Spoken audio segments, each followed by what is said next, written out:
पिंजारझाडी गावात किरकोळ कारणावरून 2 गटात वाद, तरुणाचा खून।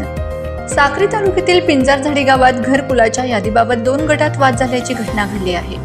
या वादात एका तरुणाचा खून झाल्याची धक्कादायक घटना घडली।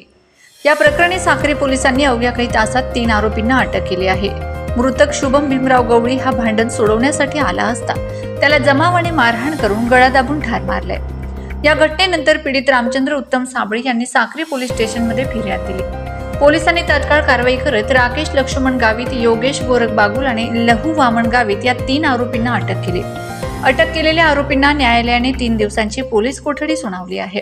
दिनांक 28 सप्टेंबर 2024 रोजी दुपारी 12 वाजता रामचंद्र उत्तम साबळे हे पिंजारझाडी गावी गेले असतात तेथे ग्रामपंचायतीच्या घरकुल योजनेच्या लाभार्थी यादीबाबत गावातील 2 गटात वाद झाला। शुभम भीमराव गवळी यांनी भांडण सोडवण्याचा प्रयत्न केला असता त्याला जमावाने मारहाण करून गळा दाबून ठार मारले। रामचंद्र साबळे यांनी दिलेल्या फिर्यादीत म्हटले आहे की त्यांची सून शीतल विनीत साबळे ही पिंजारझाडी गावाची लोकनियुक्त सरपंच आहे। ग्रामपंचायतीच्या कामात ते स्वतःही मदत करीत असतात। घरकुल योजनेच्या लाभार्थी यादीबाबत काही लोकांनी त्यांच्यावर प्रश्न उपस्थित केले आणि त्यानंतर हा वाद झाला। साक्री पोलिसांनी या प्रकरणी गुन्हा दाखल करून तपास सुरू केला। अवघ्या काही तासात त्यांनी 3 आरोपींना अटक केली।